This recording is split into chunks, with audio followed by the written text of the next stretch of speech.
ನಮಸ್ಕಾರ, ವನಶ್ರೀ ಚಾನಲ್ಗೆ ಸ್ವಾಗತ. ಹೊಸ ವಿಡಿಯೋ ತಂದಾಯಿತು. ಬನ್ನಿ ಇವತ್ತು ಅನುಪಮ ಸೀರಿಯಲ್ಲು ಹೇಗೆ ಮೂವ್ ಆಗುತ್ತೆ, ಏನು ಸ್ಟೋರಿ ನೋಡೋಣ. ಅದಕ್ಕೆ ಮುಂಚೆ ನನ್ನ ವಿಡಿಯೋಕ್ಕೆ ಸಬ್ಸ್ಕ್ರೈಬ್ ಮಾಡ್ಕೊಳ್ಳಿ, ಹಾಗೆ ಲೈಕ್ ಮಾಡಿ. ಇಲ್ಲಿ ಮಾಯಿ ಬಂದುಬಿಟ್ಟು ರಾಯಿನೂ ಪ್ರೇಮನು ಮಾತಾಡ್ತಾ ಇರ್ತಾರೆ. ಆ ಟೈಮಿಗೆ ಕರೆಕ್ಟಾಗಿ ಅಲ್ಲಿಗೆ ಎಂಟ್ರಿ ಕೊಡ್ತಾಳೆ. ಎಂಟ್ರಿ ಕೊಟ್ಬಿಟ್ಟು ಈ ರಾಯಿ ಹತ್ರ ಬಂದುಬಿಟ್ಟು, ರಾಯಿ ನೀವು ಮಾಡ್ತಿರೋದು ತುಂಬ ತಪ್ಪು. ಯಾಕೆ ಅಂದರೆ ಒಬ್ಬರಿಗೆ ನಿಶ್ಚಯ ಆಗಿರೋ ಹುಡುಗನ ಜೊತೆ ನೀವು ಈ ರೀತಿ ಮಾತಾಡೋದು ತಪ್ಪು ರಾಯಿ, ಅದಕ್ಕೆ ಹೇಳೋಣ ಅಂತ ಬಂದೆ ಅಂತ ಹೇಳ್ತಾಳೆ. ಇಲ್ಲ ಇಲ್ಲ ಹಂಗೇನಿಲ್ಲ, ನೀನೇನು ತಪ್ಪು ತಿಳ್ಕೊಬೇಡ ಮಾಯಿ ಅಂತ ಹೇಳ್ತಾಳೆ ರಾಯಿ. ಆದರೆ ಮಾಯಿ ಸುಮ್ಮನಿರಲ್ಲ. ಅವರು ನನ್ನವರು, ನನ್ನ ಮದುವೆ ಆಗೋರು, ನನ್ನ ಗಂಡ ಆಗೋರು ಪ್ರೇಮ, ಅವ್ರ ಹತ್ರ ನೀವು ಹಂಗೆಲ್ಲ ಸಲಿಗೆಯಿಂದ ಇರೋದು ನನಗೂ ಒಂಥರ ಹಿಂಸೆ ಅನಿಸುತ್ತೆ.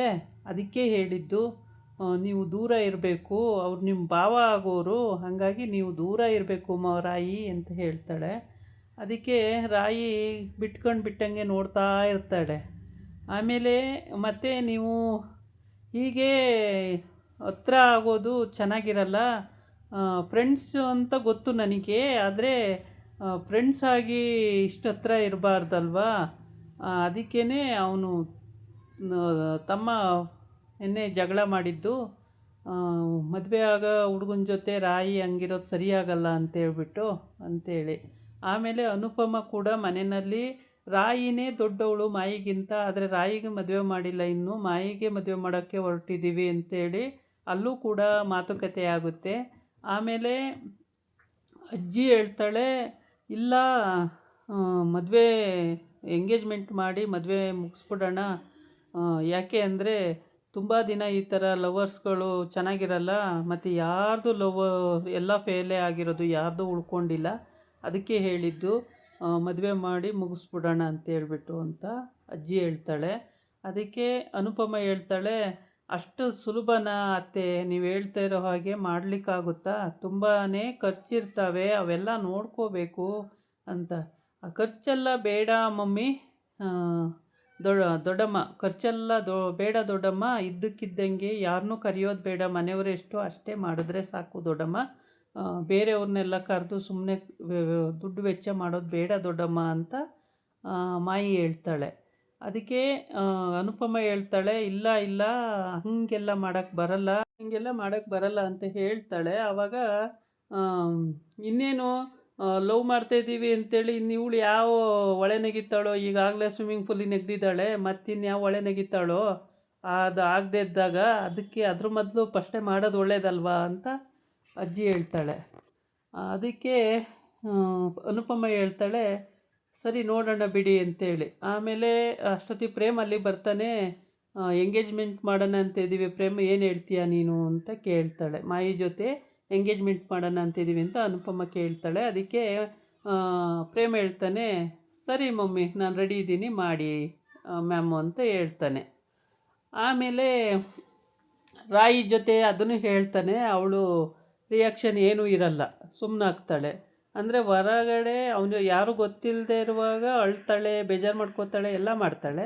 ಮತ್ತು ಅವನ ಎದುರುಗಡೆ ನನಗೆ ಇಷ್ಟ ಇಲ್ಲ ಅಂತಾಳೆ. ಯಾಕೆ ಅಂದರೆ ನಾನು ಏನೇ ಮಾಡೋಕ್ಕೋದ್ರೂ ಅವ್ಯಾವೂ ನನ್ನ ಕೈ ಸೇರಲ್ಲ, ನನಗೆ ಅಂದರೆ ಉದ್ಧಾರ ಆಗಲ್ಲ, ಎಲ್ಲವೂ ಫೇಲ್ ಆಗ್ತವೆ, ಅದರಿಂದ ನನಗೆ ಭಯ ಆಗಿಬಿಟ್ಟಿದೆ ಅಂತ ಅವಳು ತಿಳ್ಕೊಂಬಿಟ್ಟಿದ್ದಾಳೆ. ಹಾಗಾಗಿ ಏನೇ ಒಂದು ಮದುವೆ ಮುಂಜಿ ಏನೇ ಆದ್ರೂ ಅವಳು ಇಷ್ಟಪಡಲ್ಲ, ಧೈರ್ಯ ಮಾಡಲ್ಲ, ಹೆದರ್ತಾಳೆ. ಯಾಕೆ ಅಂತಂದರೆ ಎಲ್ಲಿ ಅದು ಫೇಲಾಗಿ ಮತ್ತೆ ಎಲ್ಲರೂ ನೋವು ತಿನ್ನೋ ಹಾಗಾಗ್ಬಿಡುತ್ತೋ, ಮಮ್ಮಿ ತುಂಬ ನೋವು ತಿಂತಾರೆ, ನನ್ನಿಂದ ಅವ್ರು ನೋವು ತಿನ್ನಬಾರ್ದು, ಈಗಾಗಲೇ ಬೇಕಾದಷ್ಟು ನೋವು ಕೊಟ್ಬಿಟ್ಟಿದ್ದೀನಿ, ನಾನು ಅರ್ಥ ಮಾಡ್ಕೊಳ್ಳಲಿಲ್ಲ ಮಮ್ಮಿನ, ಈಗಲಾದರೂ ನನ್ನ ಅರ್ಥ ಆಗಿದೆ, ಅವ್ರನ್ನ ಚೆನ್ನಾಗಿ ಇಟ್ಕೋಬೇಕು, ಚೆನ್ನಾಗಿ ನೋಡ್ಕೋಬೇಕು ಅಂತ, ಇವಾಗಲೂ ನಾನು ನೋವು ಕೊಡಬಾರ್ದು ಅವರಿಗೆ ಅಂತ ಹೇಳ್ಬಿಟ್ಟು ತುಂಬಾ ಪ್ರಯತ್ನ ಪಡ್ತಾಳೆ. ಆದರೆ ಪ್ರೇಮ್ಗೆ ನನ್ನನ್ನೇ ಲವ್ ಮಾಡ್ತಿದ್ದಾಳೆ ರಾಯಿ ಅನ್ನೋದು ಅವನಿಗೆ ಗೊತ್ತಾಗಿದೆ. ಅವರಿಬ್ಬರು ಮಾತಾಡ್ತಿದ್ದಾಗ, ನೀವು ಭಾವ ಅಂದ್ಕೊಳ್ಳಿ ಅಂತೇಳಿ ಮಾಯಿ ಹೇಳ್ಬಿಟ್ಟು, ಹತ್ರ ಇರಬೇಡಿ, ಇನ್ನೊಂದು ಸಲ ತುಂಬ ದೂರ ಇರಬೇಕು, ಅದು ಚೆನ್ನಾಗಿರಲ್ಲ ಅಂತೆಲ್ಲ ಹೋಗ್ತಾ ಇರ್ತಾಳೆ. ಆವಾಗ ಇವನು ರಾಯಿನ ಕೈ ಹಿಡ್ಕೊಂಡು ಯಾವುದನ್ನು ನಿಜ ಹೇಳು ಅಂತ ಹೇಳ್ತಲೇ ಇರ್ತಾನೆ. ಬಿಡು ಪ್ರೇಮ್ ಅಲ್ಲಿ ಮಾಯಿ ಹೋಗ್ತಿದ್ದಾಳೆ, ಬಿಡು ಅವಳು ಏನಾರ ಇದು ಮಾಡ್ಕೋತಾಳೆ, ಬಿಡು ಬಿಡು ಅವಳನ್ನ ಒಂದು ಸ್ವಲ್ಪ ಸಮಾಧಾನ ಮಾಡ್ತೀನಿ, ಬಿಡು ಕೈ ಅಂತ ಕೈ ಬಿಡಿಸ್ಕೋತಾಳೆ. ಅವನು ಏನೇ ಮಾಡಿದ್ರು ಕೈ ಬಿಟ್ಟೇ ಇರಲ್ಲ, ಗಟ್ಟಿ ಹಿಡ್ಕೊಂಡಿರ್ತಾನೆ. ಅಯ್ಯೋ ಬಿಡು ಪ್ರೇಮ್ ಕೈನ, ಅವಳು ಹೋಗ್ತಿದ್ದಾಳೆ ನೋಡಲ್ಲಿ, ಅವಳೇನಾರ ತಿರುಗಿ ನೋಡಿದ್ರೆ ಮತ್ತೆ ಪ್ರಾಬ್ಲಮ್ ಆಗುತ್ತೆ, ಬಿಡು ಬಿಡು ಬಿಡು ಅಂತಾಳೆ. ಆದರೂ ಅವನು ಬಿಡೋದೇ ಇಲ್ಲ. ಆಮೇಲೆ ಕಿತ್ಕೊಂಡು ಓಡೋಗಿ ಮಾಯಿ ಮಾಯಿ ಮಾಯಿ ಅಂತ ಓಡೋಗ್ತಾಳೆ. ಅಲ್ಲಿ ಓಡೋಗಿ ಅವಳಿಗೆ ಸಮಾಧಾನ ಮಾಡಬೇಕು. ಈ ಕಡೆ ಅನುಪಮ ಎಂಗೇಜ್ಮೆಂಟಿಗೆ ಏನೇನು ಬೇಕು ಅಂತ ಎಲ್ಲ ಹೊಂದಿಸ್ಕೋಬೇಕು. ಮತ್ತು ಅವಳನ್ನು ಅಡುಗೆ ಮನೆ ಕೂಡ ಇವಾಗೇನಿಲ್ಲ, ಪ್ರಾಬ್ಲಮ್ ಇಲ್ಲ, ಚೆನ್ನಾಗಿ ನಡೀತಾ ಇದೆ. ಆದರೆ ಆ ಜಾನಕಿ ಅಮ್ಮಂಗೆ ಈ ರಾಯಿ ಮತ್ತು ಪ್ರೇಮ್ ಲವ್ ಮಾಡ್ತಿರೋ ವಿಷಯ ಗೊತ್ತಾಗಿದೆ. ಅವರು ಕೂಡ ಅವಳನ್ನು ಒಂದು ಕಡೆ ನಿಲ್ಲಿಸಿ ಕೇಳಿದ್ರು. ಅವಳು ಮಾಯಿ ತುಂಬ ಇಷ್ಟಪಟ್ಟು ಮದುವೆ ಆಗ್ತಿದ್ದಾಳೆ, ಮತ್ತು ಪ್ರಾಬ್ಲಮ್ ಆಗೋದು ಬೇಡ, ಅವಳೇ ಆಗಲಿ ಅಂತ ಹೇಳ್ತಾಳೆ. ಅದು ಕೂಡ ಒಂದು ಹೌದು, ಪಾಯಿಂಟ್ ಔಟ್ ಮಾಡಬೇಕಾಗುತ್ತೆ. ಆದರೆ ಇಲ್ಲಿ ಪ್ರೇಮಿಗಳೊಬ್ಬರು ದೂರ ಆಗೋದು ಭಾಳ ಬೇಜಾರಾದಂಥ ವಿಷಯ ಕೂಡ. ಮಾಯಿ ಒಮ್ಮೆ ಲವ್ ಮಾಡಿ ಕೊನೆಗೆ ಪ್ರೇಮನ್ನೇ ನಾನು ಮದುವೆ ಆಯ್ತೀನಿ ಅಂದಾಗ ಪ್ರೇಮು ಅದು ಹೆಂಗೆ ರಾಯಿನ ಬಿಟ್ಟು ಒಪ್ಕೋತಾನೋ, ರಾಯಿ ಒಪ್ಪೋದೇ ಇಲ್ವಲ್ಲ, ಅದಕ್ಕೋಸ್ಕರ ಆ ಕಡೆ ಒಪ್ಕೋತೀನಿ. ಹಾಗಾದರೂ ನನ್ನನ್ನು ಒಪ್ಕೋಬೋದು ಅನ್ನೋ ಒಂದು ಇಂಟೆನ್ಷನಿಂದ ಇವನು ಆ ಥರ ಮಾಡಿದ್ದಾನೆ. ಆದರೆ ರಾಯಿ ಕೊನೆವರೆಗೂ ಅವಳು ಒಪ್ಪೋದೇ ಇಲ್ಲ ಅಂತ ಕಾಣುತ್ತೆ.